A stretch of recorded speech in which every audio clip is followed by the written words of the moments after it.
is 100% not acceptable. It's given up, isn't it? Well, it's Yeah. not, okay, so then what would you say? Because somebody's got to give a little bit to be Well, able no. Are you willing to give anything in this situation?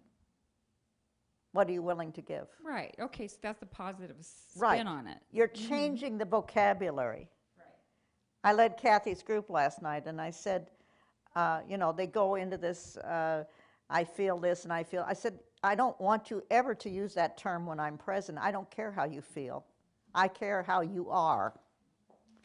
So you could say, I'm sad, and that's wonderful, but if you say, I feel sad, it disgusts me because you're not being, you're not laying yourself out there. If I'm sad, I'm really sad. If I'm angry, I'm really angry. What is this I feel stuff? I don't know what that means. That's not even definable. It's like it's once removed. Yeah, it's avoiding.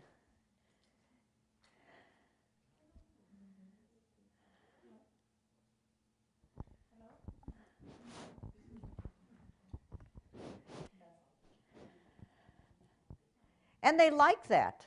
I used it on the group I led here on Thursday group. And once they got used to it, they liked it a lot better because they were a lot more definite. I said, we want you to do definite communication. I feel mad at you right now. I will be over it in 1 hour. That's definite communication. Saying I'm mad leaves the thing up in the air.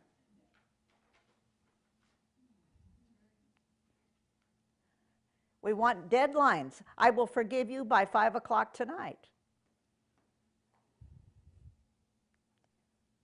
Will you forgive me by 5? So you're closing up all this dead air and all this anger and all this frustration because we're going to bed with it and we're building it and we're building a case. Let's say that Satan's game is to get you to build a case.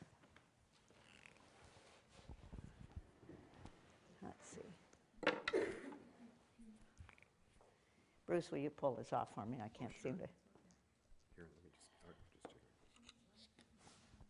I can put this on.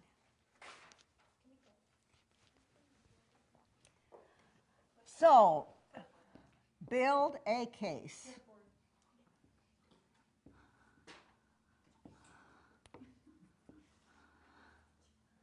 And the older you get, the bigger case you might have against somebody.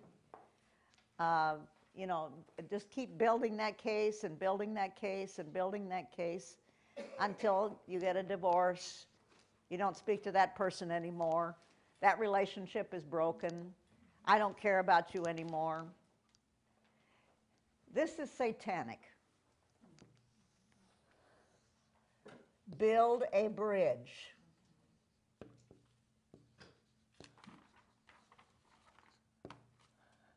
If I looked at the way the Gospels handle Judas, the apostle and the writers of the Gospels handle him as a bad, evil, awful person. Jesus does not build a case against Judas, period. He gives him permission to do it. And when he says to Judas, what is this you've done? My friend, he's not building a case. He's keeping himself out of the case. But the apostles, that traitor, that is, and of course they were betraying too, but they didn't want to look at that issue. It's easy to find the enemy that we hate. So teaching them to build a bridge. How many of you use card communication?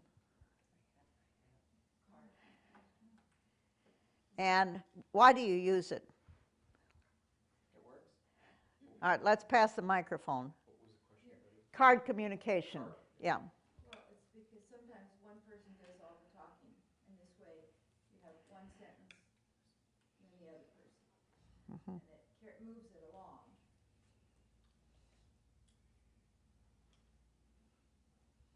I see it with couples right in the first appointment. It gives them hope. It's something they can immediately go home and do. And they come in hopeless, and they need to have something right away that they're going to have that they can do immediately together and have hope. And I actually did it with a couple yesterday, and they were still just at each other. And they were using a lot of absolute terms. You always do that. And finally, the woman was saying, well, he punishes me, and the man was saying, well, she has no consequences, and she needs to learn consequences. I mean, they were brutal with each other. And finally, I just said, look, I care about your marriage more than you do right now, and I'm ready to give you both a damn good spanking. And you know what? That guy straightened up. He's And that girl looked at me, I mean, and they were just like, and I said, are you committed? I said to the man. He said, yes, I'm committed. I said to the woman, are you committed? She kind of faltered. And then she said, yeah, I'm committed. And I said, do you love, to the man, do you love her? Yes, I love her. To the woman, do you love him? Yes, I love him. And then give them an assignment. I mean, but they're coming in ready to destroy each other, and they had an 8-month-old baby with them. Mm-hmm. So how did you use the cards? Using the cards to have them have balance and communication, Mm-hmm. And time. Mm-hmm. and time into between, and time to think. How long did they were they able to speak before they put a card down? How did you set it up? Oh, Did you set it up like that? Oh, you didn't set it no, up like that. there's, they just can say one sentence. They can say, when it's your turn, you say one sentence. You can take as long as you want to figure out your sentence. As long as the card is in your hand, you have the floor. Then you put the card on the floor, and the other person figures out theirs. And they have permission to change the subject anytime they want to, which is kind of it's an interesting impact. But sometimes, otherwise, people get on a roll, and one person's asking all the questions, and it gets boring. So being able to change the subject. I would even suggest at times, it would be good for you to do it with the client, because it limits your going blah, blah, blah too much, or the client going blah, blah, blah too much. And you can keep it more manageable in the conversation, especially clients that are too verbal, or you who might be more verbal than you'd like to be, because you tend to, go into stories or whatever. So using it on yourself would help you to probably be a better communicator with the client. Betty, what if they want to get into your personal life? Off bounds? As a counselor.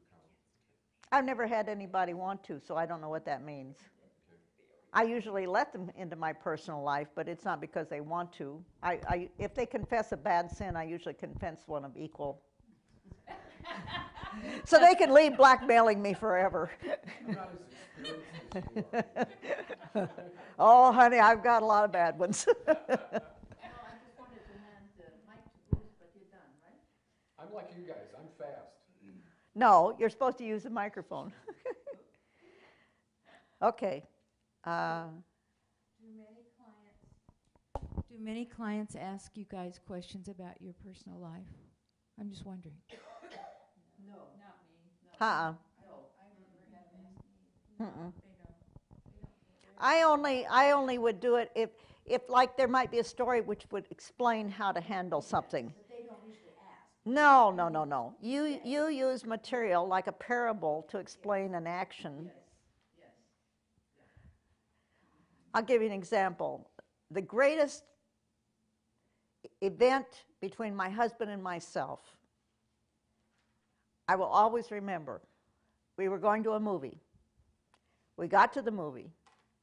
I asked him what we were going to see. He gave me the name of the movie. I got mad.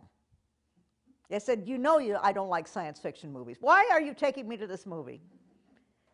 He said, nevertheless, that is what we are going to go see.